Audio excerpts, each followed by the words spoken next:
this is what we've decided. We've decided that we're going to come over and we're going to do this, the IVF, and see how it goes. And during the same period, I went and shared with Reverend Minali and said, well, Dad, this is what we're planning.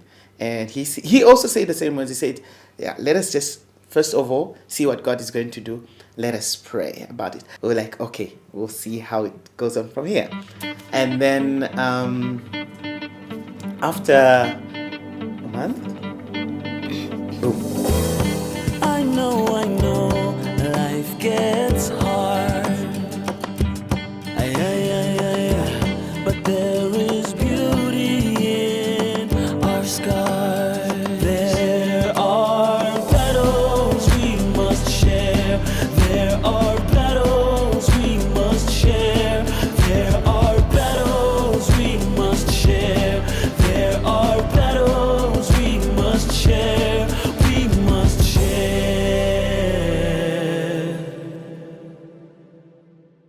And so first instinct was like, God, Fear.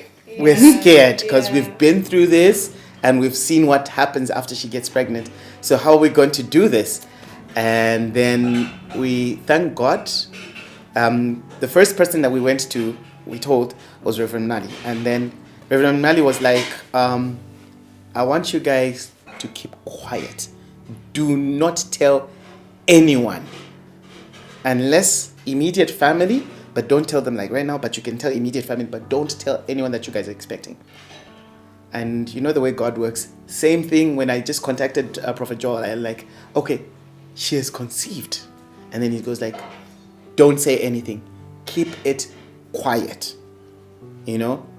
And I remember Dad Reverend Nali mentioning that, she's carrying something great. So just keep it quiet. So we kept it very, very quiet. And his words were like, let people see for themselves. Do not go to anyone and start saying what. Just let them see for themselves. So by then, other people had already started having kids, and all. So we kept quiet. Like the joy is bubbling on the inside, but, like you're a bit scared because of what you've been through. So that's how we decided, like, okay, we will not say, but we just keep it quiet.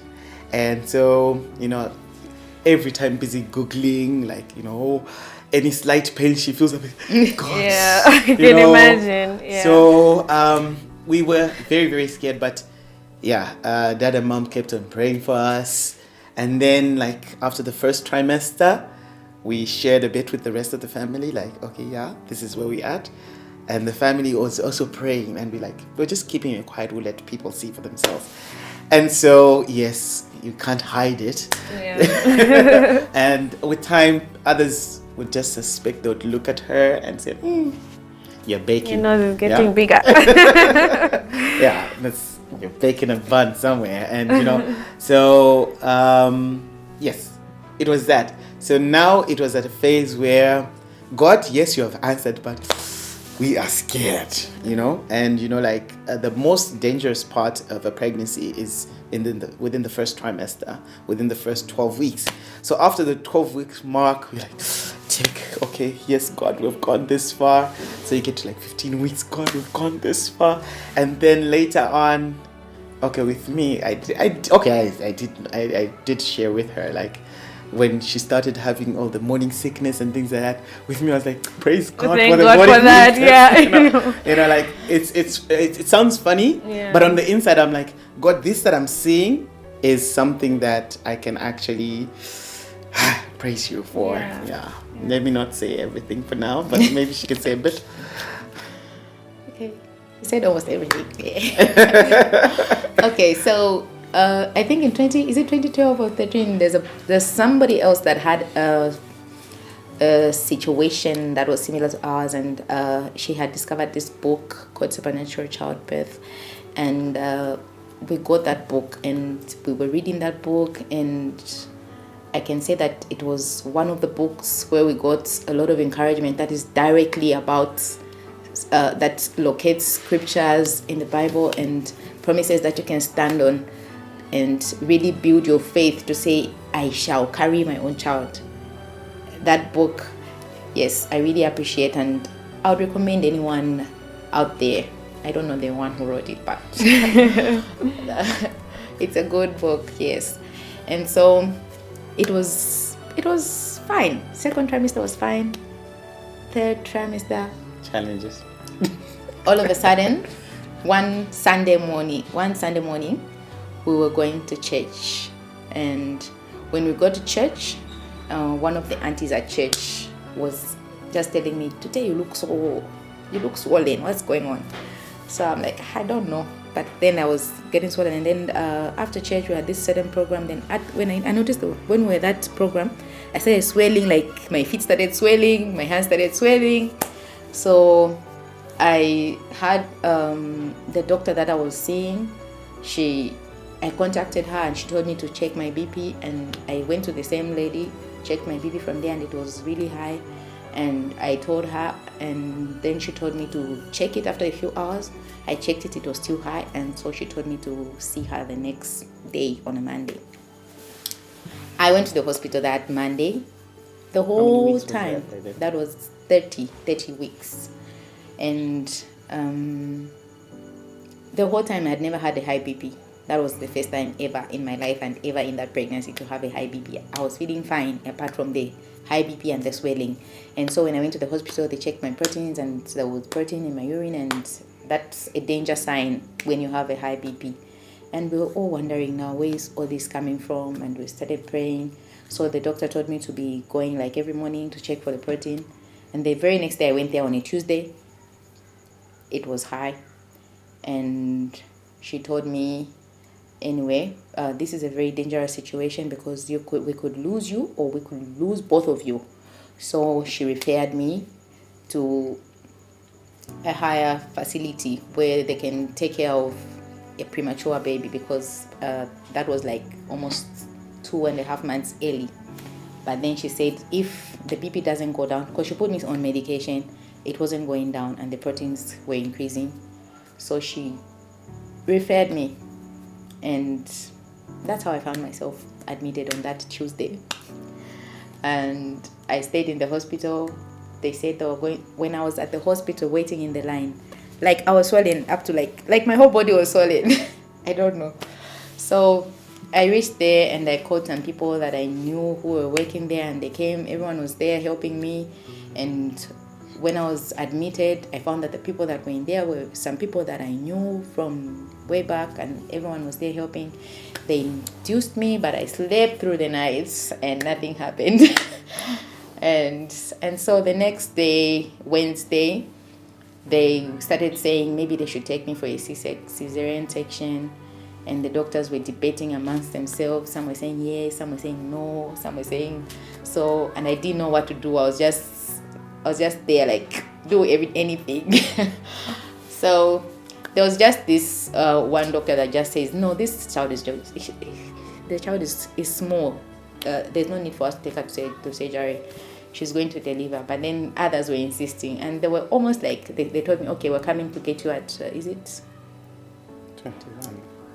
13, first 13. So this other one insisted and just induced me, and I slept like the place where I was, like from the time I went on Tuesday, I didn't see him, I didn't see anyone, because no one was allowed to come that side.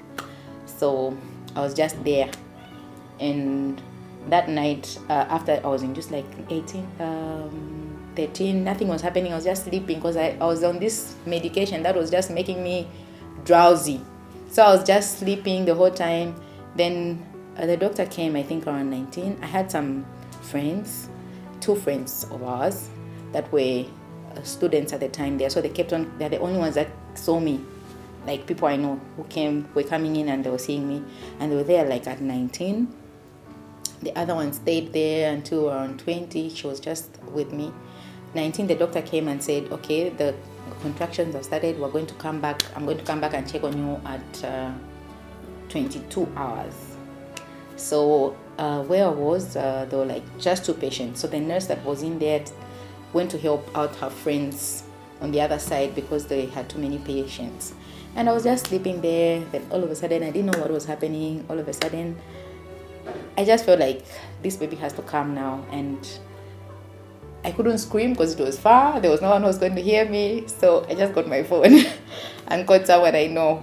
from the other side, and that's how they came. And that baby was born around 21 before the doctor came, and now the question was, everyone started asking me, because that was like almost, it was too short, because from the time the way they had calculated, I should have delivered maybe after midnight or in the morning. And so they were all asking me, what time did your labor start? And I was like, I don't know. What time did it start? I don't know. And anyway, she was born. That was the 31 weeks. And she was like so small because she was premature. And anyway, I know they are smaller babies, but she was so small to us because that was the smallest baby we had ever seen. And I thank God that even though she was just about 1.6 kgs, she was like so strong, she was crying, she was doing everything, and she was just like a normal child, except she was just really small. Yes, and so they didn't even take her to that special ward where they take small babies. They just kept her there with me. The next day I was still in the hospital. It wasn't because of the small baby, but it was because of my BP that they had to still monitor. And I stayed in the hospital for like 2 days. On the third day I was discharged and we went home, and the doctor just gave us some instructions of how to take care of the child, and he didn't want us to go back to the hospital because of any complication. Anyway, like she said that the baby was like really small. She could fit on my hand, that small. When she'd put her entire hand, like try to grasp my finger, it was just right there.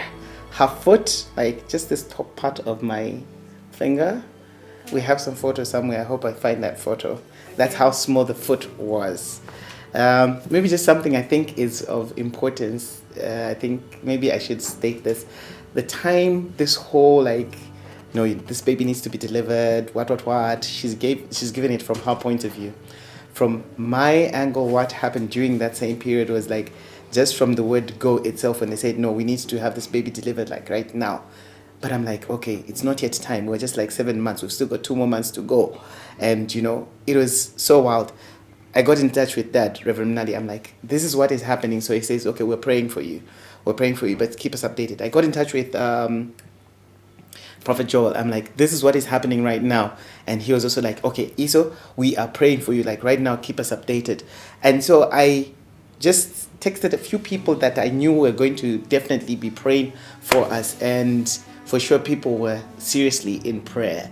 And when she was born, I just texted back and like, hey, God is, been faithful and all. Yeah. And maybe we said when we were starting, we already had names like for our kids. Really? Yes. And like for her, her name is Ayankha. Yeah. Meaning that God has answered. And we had this name even before she conceived. Like you had the name Ayankha like from the very beginning. Yeah. Really? I thought Ayankha was birthed from like the whole like Experience? journey. Yeah. Well, I guess so. But no, it was just from like. Okay. Yeah.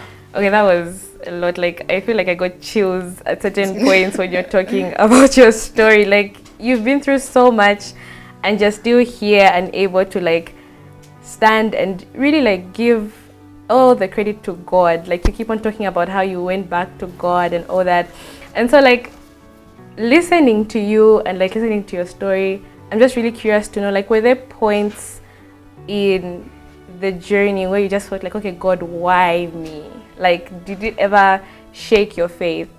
How did it shape your relationship with God now? Like, how did the whole journey, like, how has it affected your faith?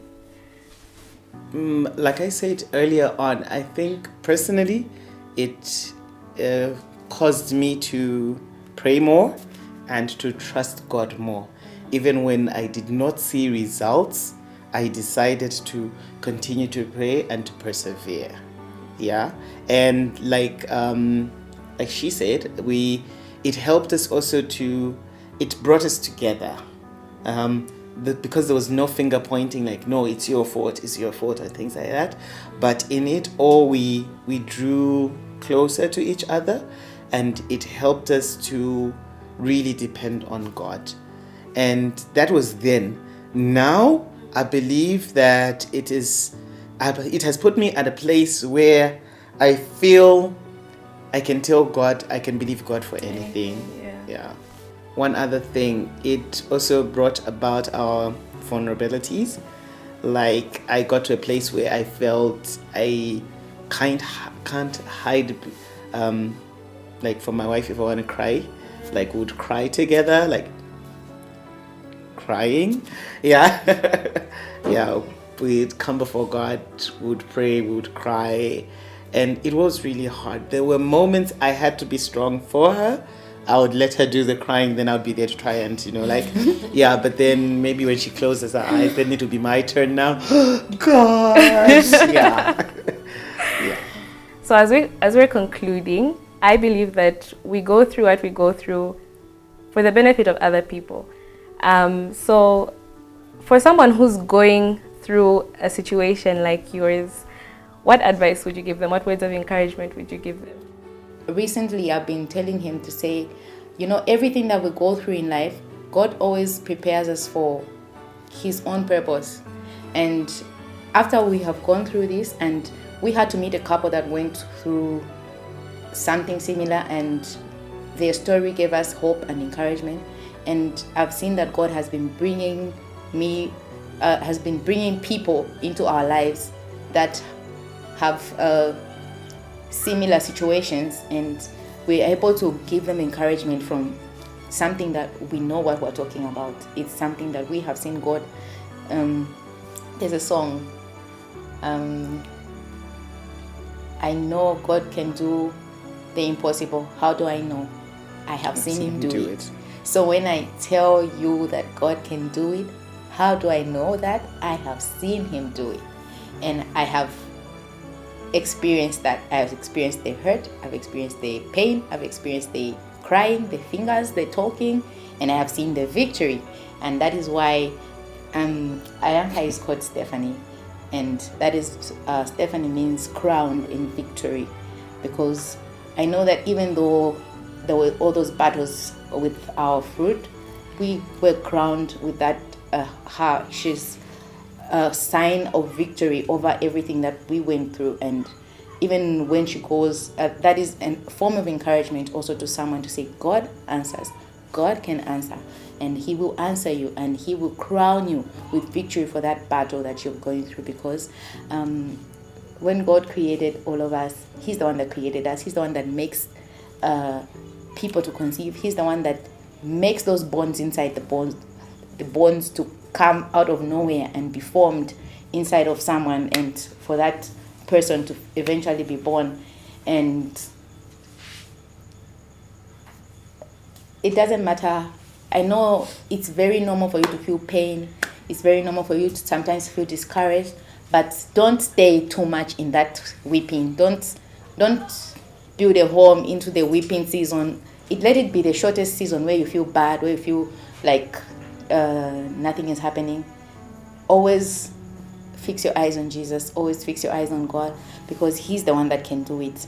He can use the doctors. There's so many ways that He can do it. And the only thing that you need to know is that you need to trust in God. When you feel like crying, cry. When you feel like screaming, scream. When you feel like just go along with everything, but just don't stay in the weeping. Don't stay in the sorrow. Don't start giving yourself pity. Don't start comparing yourself with others, because I know we always look at other people's journeys and we try to compare ourselves to their journeys and feel like we are not moving or we are stuck. But keep hoping. God can never fail. My turn to sum it all up. I would say that never lose hope. Yeah, it doesn't matter the situation. And like I mentioned, the song that we used to listen to during that time, the words in the song say that, and I will praise you through the storm. You are who you are, no matter where I am. And every tear I cry, like He holds in His hands. You know, it would really, really make a lot of sense, and it would help us to move on. And just to encourage someone out there, like I said, never lose hope, no matter how dark it gets. You know, God is still God, and He can do it. She's mentioned the song. I remember when I was testifying in church, I couldn't hold it back. When I sang that song, I say, I've seen Him do it. It was so emotional because I actually saw God do it. And today I can still stand and say, I'm very confident that God can still do it. How do I know? Look, we've got Ayankha. God did not stop there. He brought us Tazizwa. He did not stop there. He gave us Tikweza. And yeah, we have...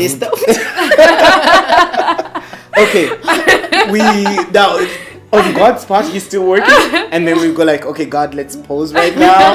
Yeah, but all I'm just trying to say is like, God just opens the door and He just continues to do His things. So don't lose hope. Just remember, God is still in control. Yeah. Amazing. Okay, thank you so much for sharing your story, and thank you for watching. If you enjoyed this and if it encouraged you, please do share it with your friends, your family, and do give this video a thumbs up, and don't forget to subscribe.